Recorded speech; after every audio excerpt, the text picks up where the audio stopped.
The 528th edition of the Four Corners podcast starts right now.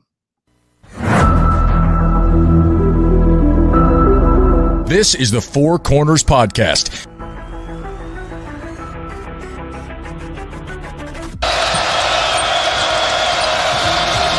that could make a difference. Lawson at the buzzer. Got it! Maybe not. Ty Lawson wins it at the buzzer. Deep three. And Green rips down the rebound in traffic. 4-on-1. What a great job. What a terrific job in transition. I mean, you couldn't plan that any better as a coach. Gets the roll. Here we go. Page has it. Carolina down one. 84-83. Page into the front court with 4 seconds. Page to the rim. Got it! He got it! 9/10 of a second to go. Inbounds. Washington gets it to Warren. His full court shot. No good. Marcus Page baby. Does it for the Tar Heels. Carolina wins it. Don't force it if you're Goss. Comes in. Blocked by Meeks. Buried up ahead to Jackson. And he tucks it down for the 5-point lead. Matthews off the mark. And this year the confetti is going to fall for North Carolina. They're not going to be denied this time. Inside 30 overall. Love, top of the key. Oh! Big time delivery. Here are your hosts, Josh Marlowe and Anthony Pagnotta. Hello and welcome into another live edition of the Four Corners podcast. We are powered by Carolina Electrical Services. Josh and Anthony here with you guys. I don't know, about 12 hours or so after we previewed Carolina Duke in the semifinal round of the ACC Tournament. That game has concluded. And Carolina falls short to the Blue Devils for a third time this year. And they fall short of getting a chance to compete for an ACC tournament title, losing to Duke 74-71 in heartbreaking fashion and disappointing fashion and frustrating fashion. We've seen a lot of things happen in Duke, Carolina. There isn't a rivalry that has produced, I think, more moments than that rivalry has. We've never seen a finish like we saw to end tonight's game. And that's one that if we get to Sunday, at 6, we go through that selection show, and Carolina's name isn't called at all, and they're not in that bracket, whether they're in the first 4 or whatever. This will be the reason why. Not being able to beat a Duke team without Cooper Flagg and Malik Brown will be the ultimate undoing because, I think everyone thought at least it would be a 50-50 game. And maybe with the way Carolina competed a week ago, they'd have enough to take down Duke. And the final score, I think, would suggest that. And make no mistake about it, this game was up for grabs the final 3.5 minutes or so. But there's no denying that in the first half who the better team was, and really who the better team was for the first 32 minutes of the game before Carolina made another ferocious comeback. They were down 24 at one point. It was not even close at halftime. Duke raced out to a 45-24 lead. They were the more physical team. They were the more aggressive team. And it wasn't like Carolina punched back right away to start the second half. It really took until about the 12-minute mark for Carolina to really get going behind the play of Seth Trimble, who started putting relentless pressure on the defense and getting to the rim, getting Duke into foul trouble, really was able to get Carolina's offense into some sort of rhythm. But, I think the things that we'll talk about the most as we make our way through this loss is digging yourself a big hole, not coming out ready to play. And then, of course, the Withers lane violation that, if that doesn't get called, Vin Amalubin ties the game with 4 seconds to go. You're more than likely going to overtime with all the momentum on Carolina's side. Who knows how this game, unfortunately, unfolds. This is the best time of the year. We love March Madness. We love the moments that it creates, what it generates, what it produces. the magic of March is something that is very, very real. And when Carolina was making its comeback, you thought this was going to be one of those moments that was going to define this year's version of Champ Week heading into the NCAA tournament. But I think right now for the immediate, March Madness has turned into March Sadness. Yeah, I mean, this is a replay of a lot of the games that we saw earlier in the season where Carolina just got punched in the mouth early on, and this team doesn't know how to respond to that.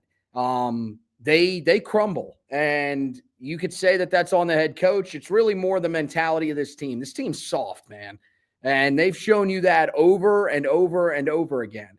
And what they do is they find a way to fight back into games, but it's too little too late whenever they do it. And I think, honestly, that's a great representation of what this season is going to be, where Carolina is going to, have that middle portion of the season where they didn't play well. Carolina is going to fight back incredibly hard at the end and look like a tournament team, but ultimately it may not be enough, because tonight you should have walked away with a victory at the end. The lane violation by Jalen Withers, honestly, it's pretty comical that it's a guy that last year's loss in the Sweet 16, many people place it on him, and it ends up being him once again that makes the mistake here. Now, the thing is I want to make it clear that a mistake is a mistake. There are a lot of people who are going to be very, very angry about this. Trust me, I was not happy either. I was severely angry. The studio took a beating that I was in because of the way that Carolina lost. But it doesn't mean that you need to go on social media. You need to attack the young man, because we're going to see that. We know that we're going to see that, because there are some vile human beings that are out there that take things like sports way too seriously. I love sports. My life's built on sports. But when someone makes a mistake like that, I've made plenty of mistakes in my life that have been far more impactful than the mistakes that Jalen Withers has made. So, that's the thing is, yes, it's frustrating, but put it in perspective and know that it's sports, man. It happens. You're going to get your heart ripped out at times. And ultimately, dude, this is the reality of the situation when it comes to, these games right now. Man, you gave up everything. You promised. I know you did. You promised God on that night in 2022 in the Final Four. You promised him, I will do anything to win this game here in New Orleans. If we come away with this victory, you can have us go through hell for the next however many years, but give me this game. And you are paying the price for it now. That's how it works, man. You found a way to end Coach K's career, and it seems like ever since then in this rivalry, whenever there's a chance to give you a swift kick in the nuts, they have found a way to do it. And tonight was another one of those games where you battled all the way back in. You did everything that you had to do, and you still end up coming up short when it's all said and done. You can comment on the fight of this team. I know there are some people that'll probably look at it like that. Man, that's not what you should be talking about in this game. You still lost. Like, I'm sorry. The fight of this team is one thing. Man, they fought all year long. They had plenty of different times where they did this, where they fought back into these games, but they did not find a way to win these games. And that's what's frustrating at the end of the day, is that every time that they needed to make plays down the stretch, it seemed like this season, outside of a handful of times like yesterday against Wake Forest, Carolina wasn't able to do it. And tonight goes into that category. And it's why we're going to go into Sunday wondering whether or not this team is going dancing, as opposed to if you had found a way to win this game, you would have locked yourself into the NCAA tournament. Yeah.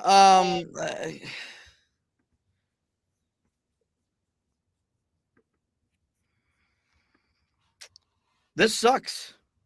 It flat out sucks, man. There's a lot that you said that I agree with. There's some things that you said that I do disagree with. I don't think this team is soft, because soft teams don't fight back the way that Carolina fought back. Soft teams play over and they roll over and they play dead. But it's it's absolutely maddening that in 2 games against your biggest rival this year, you are not ready to go from the opening tip. And that was something that I think we thought tonight was like it didn't even cross my mind that Carolina wasn't going to be ready to play. And I think, the game was close there for the first handful of minutes. It was, I think, 16-13, with 10 minutes to go or so in the first half. But you could, as someone that was standing, that was in the arena sitting where I got to sit as a member of the media. Well, standing. You could tell that Duke was out working Carolina. They were the first team to every loose ball. They were diving on they were up 21 late in the first half, and it's Tyrese Proctor diving on the floor for a loose ball, not Carolina. I got a lot of text messages about the officiating, and how it altered and impacted, and a lot of people think we're ultimately determined the outcome of the game. I thought that once Carolina decided to play with 10 minutes to go, that the officiating was no longer a non-factor. When they met the fight, when they decided that, okay, by God, we can drive the ball to the hole too. We can do all the things they're doing to us. Then you saw how quickly the game was able to even up. You look at Jalen Withers, and I don't know if that's his legacy. If that's the last time we see him in a Tar Heel uniform, I honestly don't know how we feel about him moving forward. Because, he indirectly cost Carolina last year against Bama, where he took as god-awful a 3 I've ever seen a player take in a tournament setting, missed the defensive rotation on the other end, commits a foul, and Bama hits the and one. And then tonight, lane violations are like holding penalties in football. They happen at every free throw. At every point in time, a lane violation is committed. But it was so obvious and apparent. Yeah. I'm not mad at the official for blowing the whistle. Like I said under my breath out loud where I was standing in the media section, you've got to call that. Like you have no choice. He was doing a footwork drill on the foul line. I don't know what he was thinking. I don't know what he was trying to accomplish. Because to me, if I've been Alan Lubin, that's even more distracting than all the people yelling at me that are hoping that I miss the free throw. But you look at this incident from Withers, this comes on the back end where this guy was at the forefront of leading the charge to get Carolina in the position that they are in. Yep. And we talked so much here down the stretch the last couple of weeks where we're so focused on the legacy of RJ Davis, and God knows we'll have another conversation about that because this was his final game, man. He went down quiet and was really a non-factor even when Carolina was coming back in the game, where it really became Seth Trimble and Elliot Cadeau making plays for Carolina in terms of that backcourt. But we talk so much about RJ's legacy. Man, I thought Jalen Withers was rewriting his legacy. Like if he fueled Carolina to a tournament berth and then they, I don't know, win 2 games in the tournament, we'll always know the Bama game happened, but our lasting image would not be the Bama game. Well, right now, his lasting image is going to be, you'll set the conversation of, hey, remember what he did against Bama? Oh, but let me tell you, there's more. Let me tell you what he did against Duke. And what breaks my heart for him is that it was in his own backyard. Yeah. I'd hate to know how many family and friends were in the building tonight and watched him commit that mistake. And look, man, I've attacked Jalen Withers, and I've done it on this podcast, and I've done it on the radio show that I produce. I'm not one to ever walk back comments.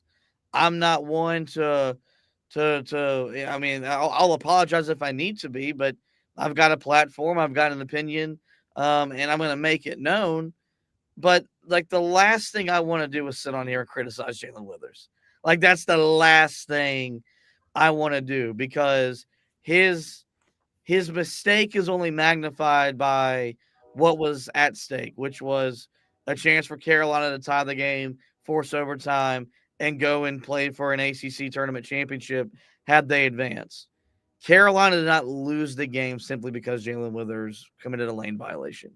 Like, there are 10 to 15 other reasons why Carolina lost, and that's what we're going to spend the next 45 minutes to an hour really combing through, because he's going to get a lot of the blame, but there's a lot more blame that needs to go around as to why Carolina lost to Duke for a third time in 42 days. I mean, one of them would be the guy that was at the foul line. If he makes the first shot, then Carolina doesn't have to worry about making the second shot. Hell, if that free throw misses, it's completely different. I think even then we're talking about, okay, well, he misses the shot. Okay, he was trying to be aggressive, go and get a rebound, put it back, and put Carolina in the lead. That's the thing about mistakes like that, is that it's just one moment that can define a game. And I think you're right, man. There were a lot of reasons why Carolina lost this game. If they go to overtime, who knows if they even win? Who knows if they even get to overtime? We have no idea. Duke could have hit a shot from deep to win the game. I mean, Con Knipple could have hit a shot, and all of a sudden we're sitting here talking about that and who didn't step up to guard him or whatever.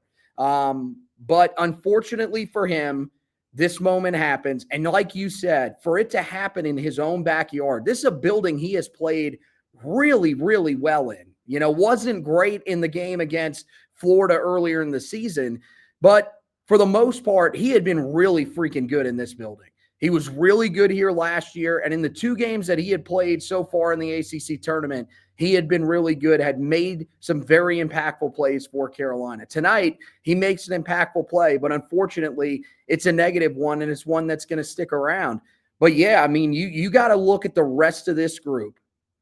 And I mean, yeah, the reason I call them soft is just when they get punched in the mouth, they have no response early in games. There is no response, it seems like. There's very few games where Carolina has said, oh, you're coming out hot. We're going to respond by trying to match what you're doing. Tonight, they just got overwhelmed early in this game, where Duke was getting to every loose ball. They were getting every rebound. They were getting inside to the lane very easily, right to the front of the basket to be able to make shots. They were running the same pick and roll action over and over again, and there were no adjustments from the players on the floor. I find it hard to believe, if we're sitting here pointing it out, that the coaching staff isn't pointing it out to them. Hey, guys, we might want to actually try to guard that pick and roll action. Do you think that's possible? Do you think that's something that we actually can do?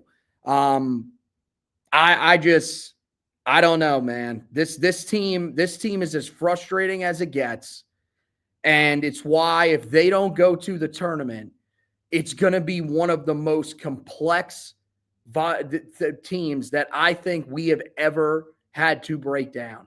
Because, yeah, there's reasons why this team should be in the tournament, but there's other reasons why if you don't think this team deserves to play for a national championship, it's hard for us to argue that. Well, I think tonight was example 12 as to something that's been evident about this group all year long. North Carolina is good enough to play with anybody. There isn't a team in the country this team can't play with.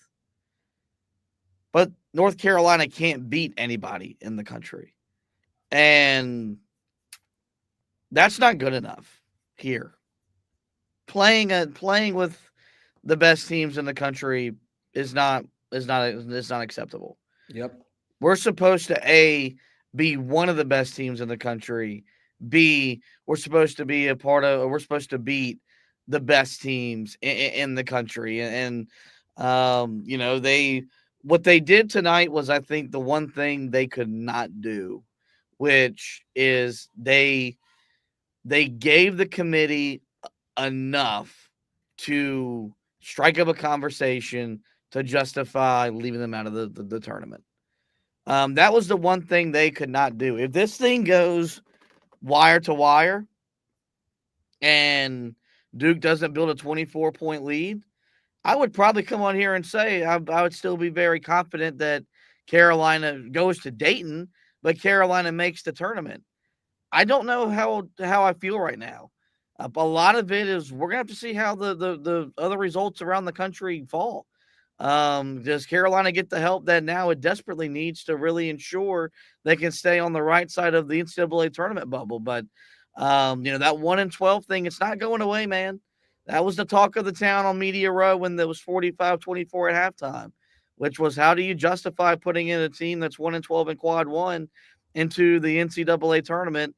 Because that now outweighs what you did last 10, eye test, and all the other things that really used to matter when we did this whole selection process, a little bit over a decade or so ago. Let's take a look at the box score here.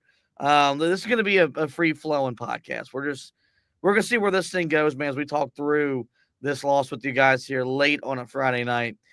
Duke shot 49% from the field. They were 27 of 55. Carolina shot 47%. They were 26 of 55. Both teams struggled from the outside. Duke 5 of 22 from 3 for 23%. Carolina just 3 of 17. That was 18%. All three of their perimeter makes by Elliot Cadeau, who was a perfect 3 of 3 from behind the arc. Free throws, both teams left points at the foul line.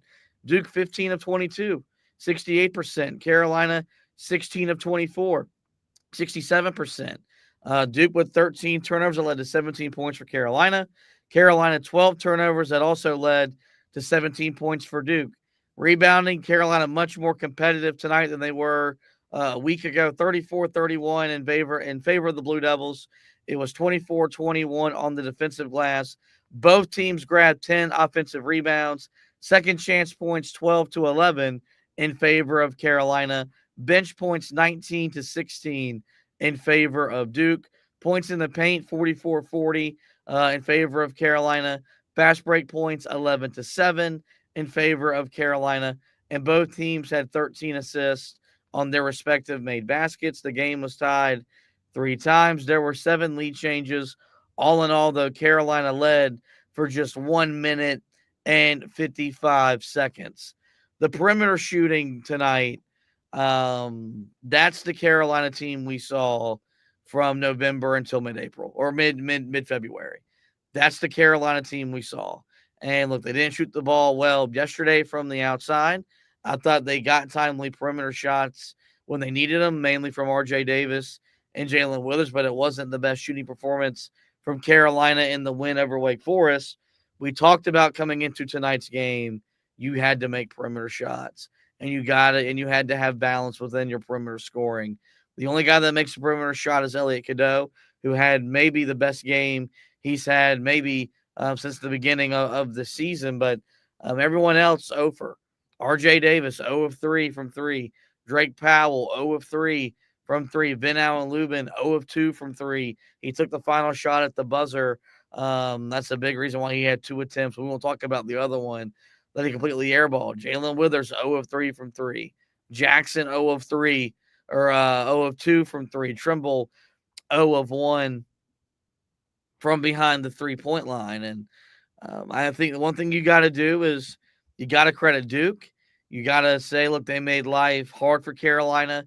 They were able to take away a lot of the initial action that Carolina likes to use when they put their guys in ball screens to generate perimeter scoring. They were blitzing, they were trapping those ball screens, forcing Carolina to retreat and reset and regroup. But we knew coming into tonight, Carolina's going to have to make shots. And knew it wasn't going to be easy. But you need your fifth-year senior to make a shot or two from the outside with a hand in his face. You need Ian Jackson, a guy that wants to go to the next level. You need him to be able to score over guys that can defend at the NBA level, and that's what Kentucky has, on its roster this season. None of that stuff was evident tonight. None of that stuff was present. And when Carolina is not making shots, their ceiling tightens and their gap closes. And they've almost got to play a darn near perfect style of basketball to give themselves a chance. And, well, I think it's fair to say they didn't do that, and it's a big reason why they came up short. Yeah, we knew perimeter shooting was going to be huge in this game. That's why we talked about it when we were previewing this one. And If you told me that Elliot Cadeau was the only guy that made a three in this game, I would have told you that Carolina got beat by 40. They didn't. They fought their way back into this game, even with how bad they shot, really just outside the paint. I mean, in the paint, Carolina was great. 44 points in this game. They were outstanding there, attacking what was still a strength for Duke in this game. You could say whatever you want, man. Malik Brown not being in the lineup, definitely impactful. I think allowed Carolina to have more success down the stretch offensively. But it wasn't like Patrick Ganga was playing bad. He actually played pretty well in there. He's going to be a guy that moving forward is going to be an impact player for them. I just, to me, you know, when you can't hit a shot outside of the paint, I mean, at one point in this game, Carolina was like, I think they were like, it was something like 18 of 24 from inside the paint. And outside of the paint, they were 4 of 24. So, I mean, yeah, when Carolina was getting into the paint, they were finding ways to score. But the thing is that against this team, when you needed to put together a run, it took so long because it was either we had to do it at the foul line where you didn't shoot as well as you probably should have tonight, or you were just making tough twos on the inside. You needed to be able to knock down more shots from the outside. And I mean, you know, I credit to these guys for realizing that it wasn't their night. But I mean, you look at that bench production. I mean, yeah, it's 14 points from Seth Trimble. Can't really ask much more from him. But Ian Jackson shut out in this game, not a single point. You know, the starting lineup, Jalen Withers, 2 points in this game. That just wasn't going to be enough tonight for Carolina when you knew you were going to have to be able to score, because Duke was still going to be able to do that. They still have the offensive firepower. They still have the ability to offensive rebound. And Carolina simply just did not get enough on that end of the floor to be able to win this game. And it's incredibly frustrating because it just sucks that this was the night that Carolina didn't shoot well. But our statistician, the guy that seems to know just about every stat out there, told me before the game, that's Evan Ludwig, who went to the game tonight, saw his first Duke-Carolina game as a fan of Duke, so congratulations to him. But he told me before the game, you know, one of the things that Carolina had to do is they had to shoot over 36% from beyond the three-point arc. In the wins that Carolina has had, the 4 wins under Hubert Davis, since he has taken over as the head coach, they have shot better than 36% from beyond the arc. In the games that they've lost, they've shot less than 36% from beyond the arc. Tonight, 17.6% from beyond the arc. So that stat holds up yet again and is a big part of the reason why Carolina ends up losing this game. Yeah, and I think it's there's 2 things you got to talk about. One, I thought Duke's defense phenomenal on the perimeter. Mm-hmm. The way they extended Carolina's offense, made them work from 30, 35 feet away from the basket. You know, for as well as Carolina has screened here recently and being able to free up their shooters, when you've got the size that Duke has, it doesn't matter who you've got setting screens, man. Those guys are going to be there, and they were in RJ's hip pocket after every catch, Ian Jackson's, no matter who it was. So part of it was Duke's defense and just what they forced Carolina to take. And then there's also shot selection. Like 72-69, the game's in the balance. Drake Powell cannot be the guy taking the shot that he ends up taking. Yep. You know, there's got to be that sense of urgency from RJ, from Ian Jackson to no.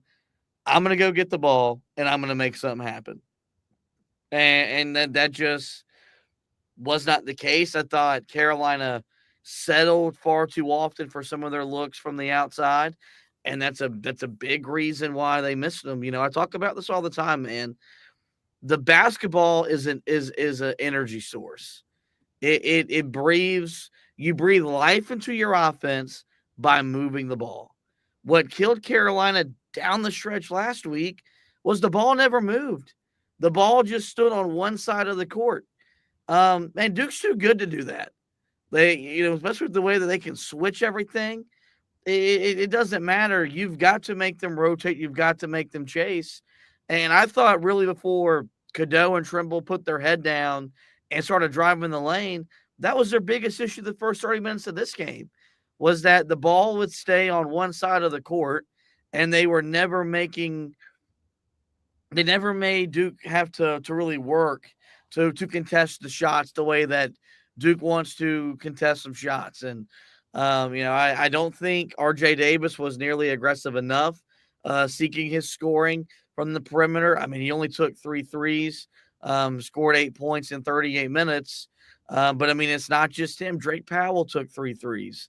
So did Jalen Withers. You were getting contributions from Withers and Powell during the winning streak. And when that stuff, dried up, we really saw how limited Carolina's offense could still be while they've been scoring and playing at a high level. So, a lot of talks around how Jalen Withers was maybe going to shoot Carolina to the type of run that Brady Manick sparked a few years ago. But I think after his rough showing against Duke and the way he looked so far in this ACC tournament, I don't think the belief is still there that a guy like Jalen Withers is going to shoot 55% over the next 3 weeks and lead Carolina to San Antonio. Well, and I mean, that's okay. I mean, that was asking a lot. You're talking about one of the truly unbelievable stories that really doesn't get talked enough about when it comes to that season. Everybody sort of points to Caleb Love, how impactful he was, RJ Davis, the scoring that he had in the early rounds of the NCAA tournament.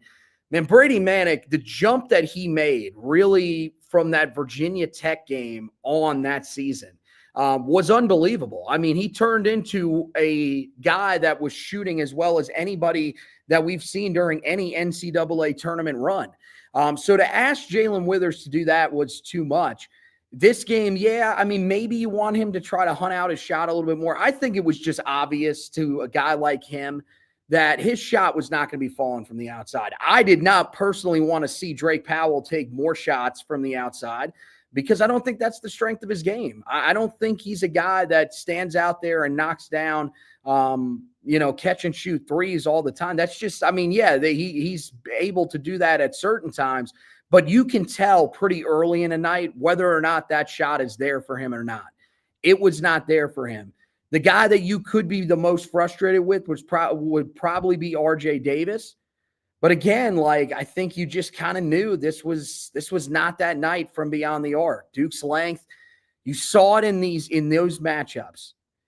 Duke's length really bothered Carolina on the perimeter. That was something that affected their three-point shooting more than anything. And I bet you if Carolina had found a way to advance on, they would have shot a lot better from three-point range in the game tomorrow against whoever they would have played.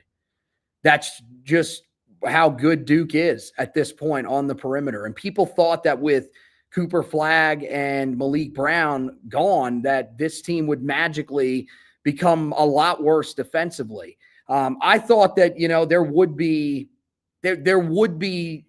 a noticeable difference. And I think at times in this game there was. But I don't think it was as steep of a drop-off as some thought. I mean, the amount of people that I saw basically saying that this was a must-win for Carolina because Duke is missing 2 superstars, which, by the way, that is not what Malik Brown is. Malik Brown brings almost nothing on the offensive end of the floor outside of course, the game in the Smith Center where he decided that he was going to score 8 points and knock down shots from the outside. I mean, he's a good player. He is not a star player. They were without 1 star in this game, and this is still a lineup of a team that is probably top 25 good, even if they don't have Cooper Flagg or Malik Brown. So I think you're right, man. I think, Carolina just showed you the shooting that they had this season in these big games. It shows you that Carolina can compete with anybody in the country. But Carolina cannot beat anybody in the country because they are not a good enough shooting basketball team. That's harsh to say, but it's true. And this time of the year, man, guard play is at a premium. It's the most important thing that, it dictates outcomes and determines seasons and gets coaches either hired, refired, or extended. And Carolina's guard play, I thought tonight was solid. Like Elliot Cadeau, I thought in the second half played at as high of a level he's played at individually so far this year. I think he felt the burden of having to make those perimeter shots. Credit him for being tough enough to shoot them and even tougher enough to make them. I thought his ability to attack the basket was a big key for Carolina as well. I thought Seth Trimble ignited Carolina like he did yesterday, brought some energy, brought some tenacity on the defensive end of the floor. But it wasn't enough because your most important player, your best player, scores 8 points and has a 4-10 shooting night and 0 of 3 from 3 in RJ Davis. And, when that stuff happens, we see what it does to Carolina. Carolina has to play at such a high level to really get the most out of this roster. And they've done that at different points this year. They haven't done it, though, in the big games when the games matter the most. And I think that's something that when this committee starts gathering and they start really putting this bracket together, that's going to be the question they have about Carolina is that do you reward a team that can play with anybody but can't beat anybody as opposed to a team like an Oklahoma that, played a grueling, schedule conference in the SEC, but was still able to rack up the amount of wins that you would maybe need to have to really put yourself in a position to get in at large in this day and age of the NCAA tournament.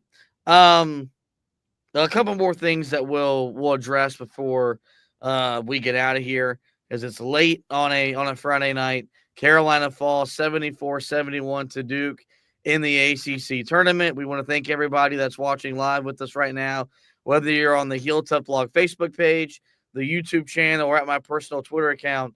Thanks for staying up late with us and really talking through this recent loss for Carolina to their arch rival, the Duke Blue Devils. A lot of text messages, complaints, tweets about the officiating in the first half. My dad said it changed the way that Carolina played. I know I think you either commented on the officiating or you at least said something to me about it. When we had our chances to talk in the pre-show leading up to this podcast. The officiating did not lose Carolina the game.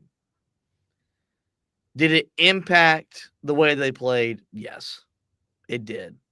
Part of that happens when you don't have the depth that Carolina does not have. Like Carolina, basically, they got to Charlotte back to playing 8 dudes.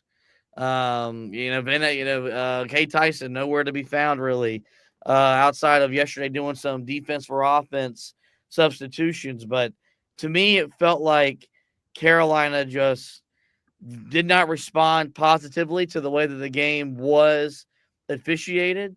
But make no mistake about it, man. You know what you know what tournament teams do? They overcome bad officiating. You know what tough teams do? They overcome bad officiating. Guys, you've had these same officials since the calendar turned to January. You know they are not good. But you cannot let that dictate your mindset. And I want to come to the defense of Elliot Cadeau, man. I watched him play in close in person 3 more times this week. I don't know if there's a player in the history of organized basketball that gets more crap calls that go against him than Elliot Cadeau. Like, he is literally now the definition of a guy that if you breathe on him, it's a foul. If you look at him the wrong way, he's being a bully. We gotta give it. Now we're gonna put him on the bench. He had 3 first half fouls. I thought none of them were fouls, and maybe that's just me being Carolina boy. Maybe that's me looking at it through with my glasses that are covered in Tar Heel emblems. But I didn't feel like any of those fouls were an issue. I'm not a guy that blames officiating for when Carolina gets beat. I'm not afraid, though, to bring it up and talk about it. My dad can tell me till I'm blue in the face. I know you tweeted about it going into halftime as well about the officiating. I did not think that was the biggest issue as to why Carolina came up short earlier tonight in the semifinal round of the ACC tournament. No, the mindset that this team has when something goes wrong is the biggest issue that this team deals with, because basically the way that the game was being called, all of a sudden for the most part, outside of Cadeau, who I thought fought for pretty much the entire night, I mean, yeah, I'm going to be honest. I thought that it changed the body language of this team. They were frustrated with the fact that they weren't getting the calls that they were supposed to, and they let it sort of carry over into their play. You could see that things on the offensive end, it looked like a team that was frustrated and started to go away from the things that were effective early in the game. And on the defensive end, yeah, I mean, it definitely affected the way that they played. Part of that is you just can't let it affect you. You still have to defend. If they're going to call fouls like that, then it is what it is. Foul the whole team out. What are you going to do? I mean, make them do that. Make them actually go to that length, because at some point your coach is going to lose his mind. And I thought he was going to get his first technical tonight. He got as close as he possibly could, but I think he knew at that point he couldn't get another technical because, or they couldn't afford another technical because Jalen Washington already had a technical foul, which again was just pathetic. What a horrendous call. I thought that the worst one was the one where he ends up getting hit in the face. Not sure what actually ended up happening there. That was during what was just an unbelievably hectic Hornets pregame on WFNZ, where we didn't have a host for a certain period of time. Then we had the host. So there was a bunch going on that I was trying to figure out during that time. All I know is that you had a guy get elbowed in the face. He was not in his cylinder or whatever bullcrap that is, where we've heard that term that's now used. Oh, there's a certain cylinder that you have to stay out of as a defensive player. Well, at this point, why don't you just not defend? Like, honestly, it doesn't really make sense. You have the landing area foul, which was the one that Elliot Cadeau got called for early in the game. Not really sure what you can do there because he did not even move into the guy. So I don't understand how you call that foul. But the cylinder foul, I don't know if they called it a foul on Jalen Washington or what ended up happening there. All I know is the dude had a bloody nose by the end of it. That's ridiculous. And Hubert was that close to picking up a technical foul.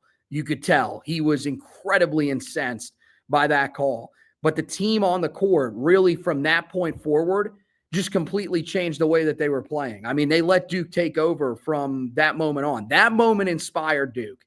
I don't know why. I guess it's their thirst for blood, because we've seen it so many times that Duke really just loves to injure our players. They love going after our big men and making them bleed. And they responded, whereas we did not respond. So, it's something that we've got to get figured out. And if you're going to be a tournament team, then you've got to get that ironed out, because it's frustrating to watch a team completely change the way that they play and let a team take over because of the way that the game is being officiated. Let's talk about Hubert Davis. He's now 4-6 against Duke. He's now been swept twice in 3 years by John Shire. Not gonna help quiet down his critics. And what I found to be very odd tonight is the critics don't just exist within the fan base.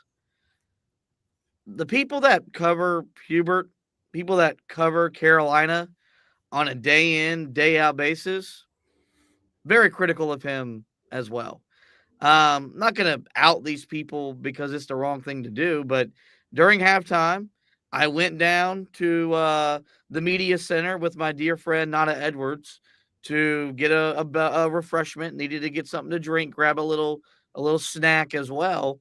And again, got caught up in some groups, as you know, people like us. You know, there's these highfalutin media people. You get caught in these conversations. And a couple guys that I know, respect, and value their opinion, I mean, outwardly just going after Hubert Davis. And calling, I mean, as close to as pathetic as you could get in terms of just the way they thought that he was coaching, the way they thought that Carolina was playing. I know you sent out a tweet that's getting a lot of interaction with, and it's not a lot of positive, where you put in all caps that this was not a loss on Hubert Davis. I just want to know, like, as someone that I know what I've said, I know what I've done. I know the level of criticalness that I have delivered towards Schubert during his brief tenure here. Talking about a guy in 4 years, became the third fastest UNC coach in program history to win 100 games, the sixth fastest ACC coach to win 100 games. When is this going to stop?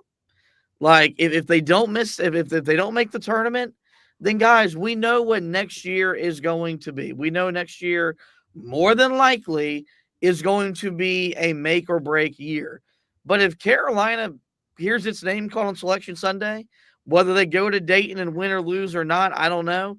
If he's got 3 tournaments in 4 years with a Final Four appearance on his resume, a national title game appearance on his resume, a regular season ACC title on his resume, and a number 1 seed that made the Sweet 16, Carolina is going to let him figure it out while they usher in this new off-the-court era where there's a GM involved and there's going to be an overhaul of Carolina's staff in terms of just adding more people at its arsenal.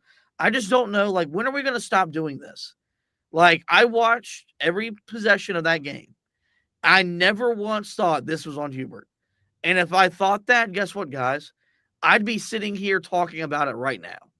I never once, like, was watching the game and thought, yep, this is Hubert Davis's fault. Like, I was watching him fighting for his guys, coaching for his guys, trying to bring some life and some energy out of them. And it took a while, but when it finally got there, you saw what Carolina was able to do, erasing that 24-point deficit. But it's okay to be upset about the struggles against Duke, against the struggles with John Shire, having been swept 2 out of the last 3 years. But at some point, we as a fan base, as a family, cannot resort to let's fire the head coach after every time Carolina loses a meaningful basketball game. Well, it's just the easiest thing to go to. It's what everybody thinks is the guy that you can put the blame on. It's at this point, it's him or it's RJ Davis. Every game, it's one of those 2 guys that we're blaming the losses on. When in hindsight, those are 2 guys that I think have really battled their asses off for the most part throughout the entire year. There were games earlier in the season. I was very critical of Hubert Davis.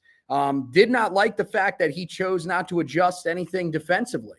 Tonight, people are talking about drop coverage and how if Carolina is more aggressive, then they end up winning this game. No, they don't. No, because we've seen these guys when they've tried to be more aggressive defensively, they're out of position all the time. I'm just going to lay it out to you guys right now. These guys are not talented enough defensively to be able to win games the way that they need to at this level. That is not this group. It hasn't been. You could say, well, that's because of the size. They don't have the right amount of size.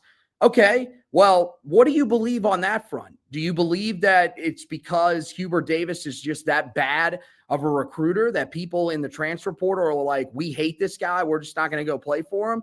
Or do you think what the truth actually is, which is that Carolina didn't have the NIL money? Because Carolina was lazy. Carolina chose not to be aggressive and try to advance and get with the modern times. They wanted to hold off as long as possible before they brought in a GM and tried to help their coach out. That's why Carolina is where they're at today. That's not Hubert Davis's fault.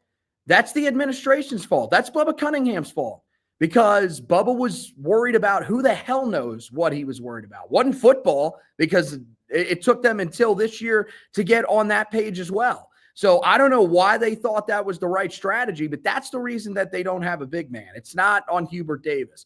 The coaching that he displayed this week, I thought he was amazing. First of all, he had to literally wake his team up yesterday. He tried multiple times early on to give this team basically CPR because there was no life from his team out of the gate. He had to drag it out of them. And how many different times does he have to tell you, this is a quiet basketball team? When you say that, that's your way of saying this is a team that does not talk.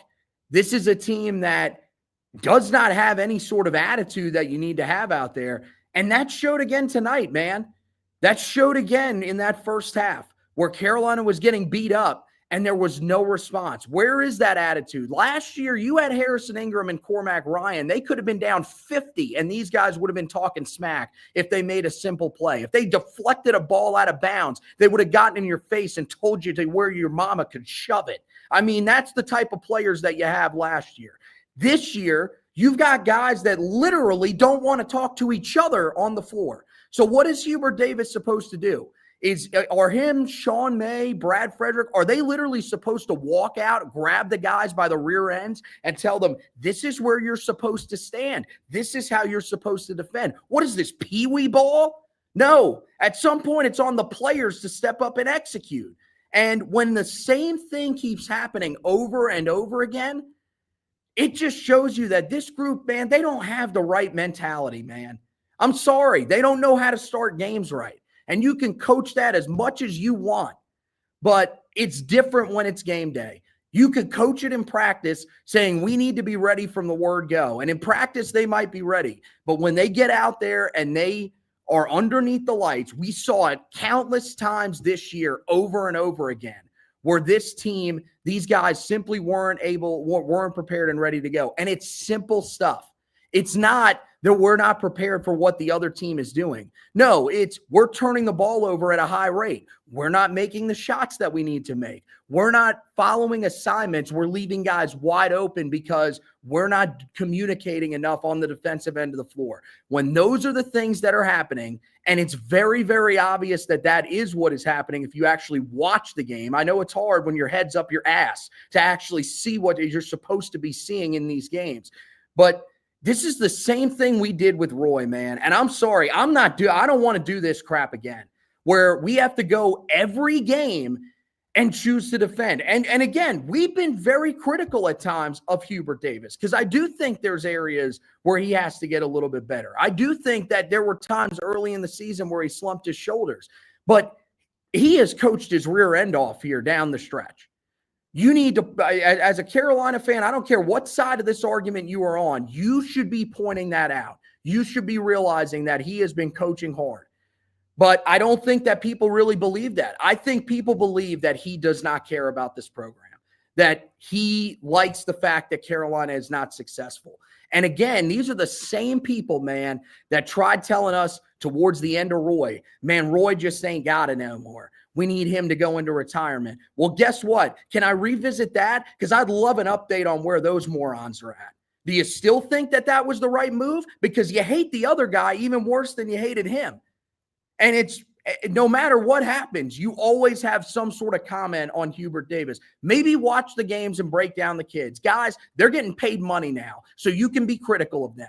And we're going to, because we've always been critical of the kids. We have been ridiculed for being as critical as we are at times of the kids. But guess what? That ain't stopping us, man. We know what we're seeing with our eyes. And all you need to know is that Hubert Davis is trying to drag it out of this group. This group just doesn't want it dragged out of them.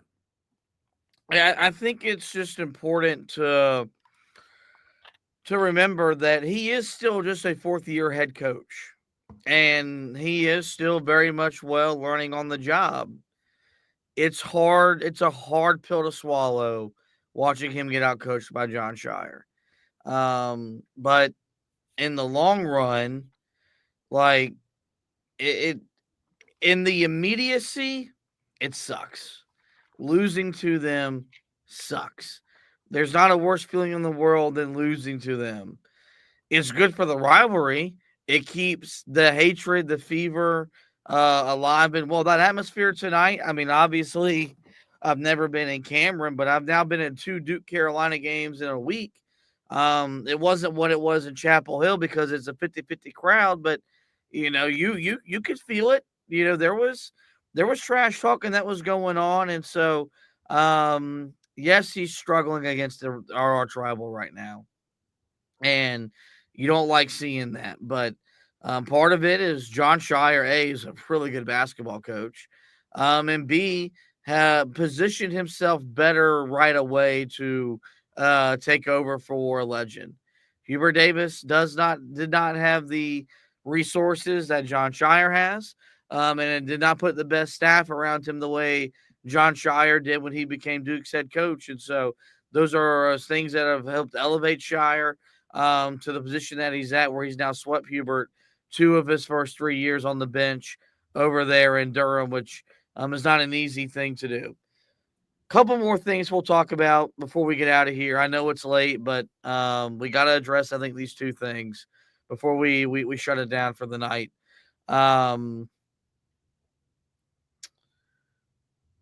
Was really nervous all week being in the arena, knowing that it could be the last time I get to watch RJ Davis play basketball. Like, it was a legitimate, I don't know emotionally if I could handle it. It's why I could not go to the pressers after the loss tonight. Like, I could have been in that, and I could have asked RJ and Hugh a question. Emotionally, the fan in me would have overtaken that moment, and I could not allow that to happen. That's why I'm right here doing this podcast. I really hope that's not the way RJ Davis goes out. Because it would only further complicate his legacy and fuel the hatred that people that we work with have no problem telling us about. And some Carolina fans that don't think he's a great player will be able to point back at this game as a reason why. And he wasn't great tonight. There's no denying that. He was just 8 points, 4 of 10 shooting, 0 of 3 from 3, missed the front end of a 1-and-1, 2 rebounds, 2 assists, 2 turnovers in 38 minutes. I want to be able to think about RJ Davis in a much more positive way. And, you might say, well, isn't that the only way you could do that is if they make the Final Four and win a national championship? That'd be the best way for me to want to remember his final game. But there's a scenario where RJ plays to his standard and Carolina gets beat by a better team, and I could look at him and say everything I've said for him for 5 years, that he gave me everything he asked for, and Carolina fell a little bit short. Don't question the effort of RJ tonight. I just don't want that to be the way that he goes out with just a poor shooting night from the field that would be highlighted by the mistake that Jalen Withers made that could ultimately be the one that keeps Carolina out. But I really hope this was not the last time we got to watch him play in that Carolina uniform. Yeah, that would be just terrible if that's the way that it ends up concluding for him. Because, he's given so much to this university. He's one of the all-time greatest scorers in Carolina's history. But for some reason, you look back to last year and the way that it ended against Alabama. And now if this is the way that it ends this year, it wasn't nearly as bad as Bama was last year, but it's still pretty bad. And it's still not the way that he would want to go out. So, I think that's all we're wishing for as Tar Heel fans is let him go out on his own terms, let him go out with a good game. And to me, as long as they end up making the NCAA tournament and, he doesn't have a performance similar to what he had against Bama, then I think you can live with that. I think, that's a guy that makes 4 out of 5 tournaments. For the most part, if they make it, what he did against Wake Forest, where he basically dragged the team to victory, that would be him basically dragging another team to the NCAA tournament. He would have done that 3 times. So I think that certainly is part of the legacy that you're hoping he's able to leave behind. But who knows, man? This could have been the last time that we saw him out there. And if that's the case, you just hate to see it, because this is a guy that said to you guys when he was doing the interview with you, with your show, the Mac and Bone show last Thursday, he talked about how much he wanted to beat Duke, how much he hates that team on the other side. And that he wanted to beat him again tonight. You heard his comments last night after the win over Wake Forest. This one hurts him. And that's not the way that an all-time great at Carolina deserves to go out. But we just have to wait and see. And unfortunately, that's the position that this team has put us in. And that's why we're all sitting here frustrated on this evening. All right. So the last thing we'll talk about is the NCAA tournament. By the way, really quick, I want to shout out Van Allen Lubin. I thought he played really well tonight. I know that we're not talking about a lot of silver linings, but I mean, this dude, 20 points in this game.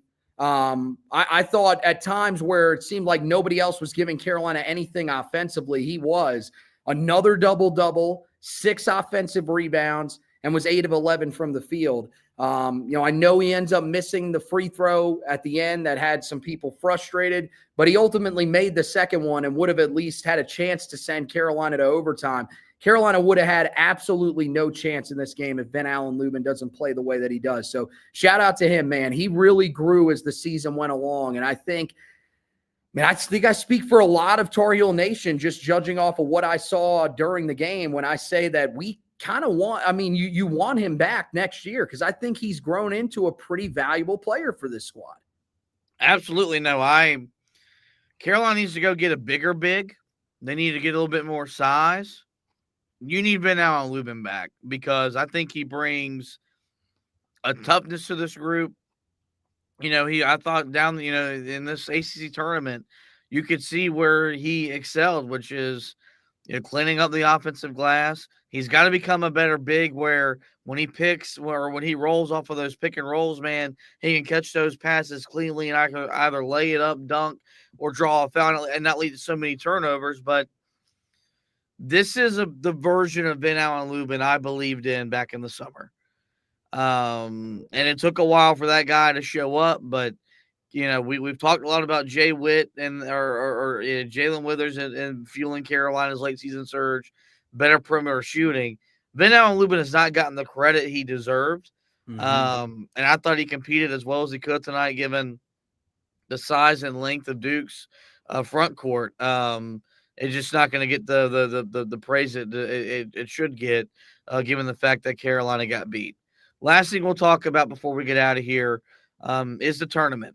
We'll be back live Sunday morning with the Selection Sunday preview show. So we'll go live before all the final championship games get tipped off, starting at noon on Sunday, to really set the scene for Selection Sunday. Because, of course, we'll be back later that night, hopefully around 7 o'clock, with either reacting to Carolina getting in or missing the NCAA tournament field. We were both pretty confident after the win yesterday. Carolina was in no matter what.